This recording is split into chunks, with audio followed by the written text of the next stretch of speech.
కొందరుంటరు మోసాలను గూడా చాలా తెలివిగా చేస్తుంటారు. ఎక్కడ లూప్ హోల్స్ ఉంటాయో అవిటిని దొరకబట్టి అవిటితోటే సంపాదిస్తుంటారు. కొందరేమో ఆళ్ళ తెలివిని జూసి వాట్ ఎన్ ఐడియా సార్జీ అని మెచ్చుకుంటే, ఇదేం పుచ్చిపోయిన తెలివి అని తిట్టుకుంటారు.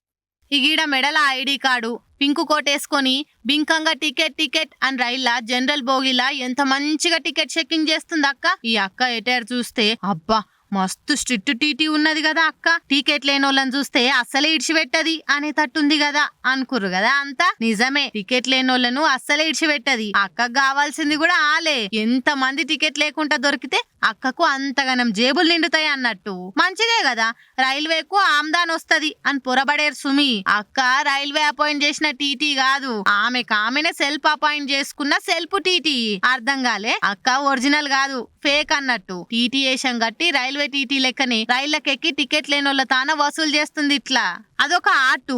ఆర్టిస్టులను కూడా అరెస్ట్ చేస్తారా అని అంటే, ఒట్టోళ్ళ దగ్గర ఆర్ట్ చూయిస్తే చెల్తాహే, కానీ స్మార్ట్ ఉన్నోళ్ళ దగ్గర ఆర్ట్ చూయిస్తే ఉత్తగానే దొరకబడతారు. గిట్లా మధ్యప్రదేశ్ నుంచి పంజాబ్ పోతున్న పాతాల్కోట్ ఎక్స్ప్రెస్ లెక్కి టికెట్ లేనోళ్ళ తాన పైసాది అని వసూలు చేస్తుందట. ఆమె వాల్కన్ చూసిన కొందరు ప్యాసింజర్లకు డౌట్ వచ్చి టికెట్లు చూయించమంటే నీ ఐడి కార్డ్ ఏది అని అడిగితే నీళ్లు నమ్లింది. మేం టికెట్లు కొనలేదు, ఏం చేస్తావో చేసుకో అన్నట్టు చెప్పేసరికి ఆడికెళ్ళి మెల్లగా జారుకో చూసింది. ఇక ఆమె ఫేక్ అని దొరకబట్టి ఆర్పిఎఫ్ఓలకు అప్పచెప్పిందట.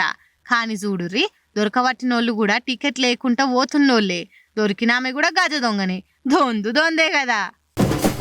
అంగట్ల అన్నున్నా అల్లున్నోట్ల శనున్నట్టు అవుతుంది కదా 2008 డిఎస్సి బాధితుల గోస.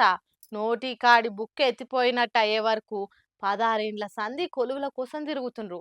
కానీ న్యాయం అయితే అయితలేదు. పరీక్షలు రాసిండ్రు, ఇక కొలువులొచ్చుడే ఆల్చమన్న టైంలా డిఎస్సి 2008 అభ్యర్థులల్లా కొంతమంది కోర్టుల కేసేసిండ్రు. దాంతో నౌకర్ల క్వాలిఫై అయిన వాళ్ళ నోట్ల మన్ను పడ్డట్టు అయింది. కేసు అప్పటి సంది కోర్టులనే ఉంది. వీళ్ళకేమో వయసు అయిపోతుంది. నౌకరు వస్తుందని గంపెడ ఆశలు పెట్టుకొని ఉన్నారు. వచ్చిన సర్కార్ నల్లగా అల్చిర్రు. అందరు న్యాయం చేస్తామనే మాటే గాని న్యాయం జరిగిందైతే లేదు. ఇక ఆఖరి ప్రయత్నంగా సీఎం రేవంత్ సార్ ను కలిసి గోసెల్ల పోసుకుందామని సార్ ఇంటి కాడికి ఇట్లా బ్యానర్లు పట్టుకొని వచ్చిండ్రు 2008 బాధితులు. సీఎం సారు దయచేసి మా గోస చూడుర్రి, ఇది నిరసన కాదు, వినతి పత్రం మాత్రమే. బయటికి వచ్చి మమ్మల్ని కలువుండ్రి, మాకు న్యాయం చేయుండ్రి. రేపు కోర్టుల విచారణ ఉన్నది. ఈ లోపట్నే సబ్ కమిటీ రిపోర్టు చూసి మాకు కొలువులు ఇచ్చే తారీఖేందో చెప్పుండ్రి అని సారింటి ముంగట బ్యానర్లు పట్టుకొని దీనంగా నిల్చుండ్రు. మరి రేపు కోర్టు తీర్పు ఏమొస్తుందో దాన్ని బట్టే సర్కార్ ముందడుగేయాలని చూస్తుందట. మాట ఇచ్చినట్టు వాళ్ళకి న్యాయం చేసేందుకు సీఎం సార్ ఆలోచన చేస్తుండట. మరి చూడాలి ఏమైతుందో.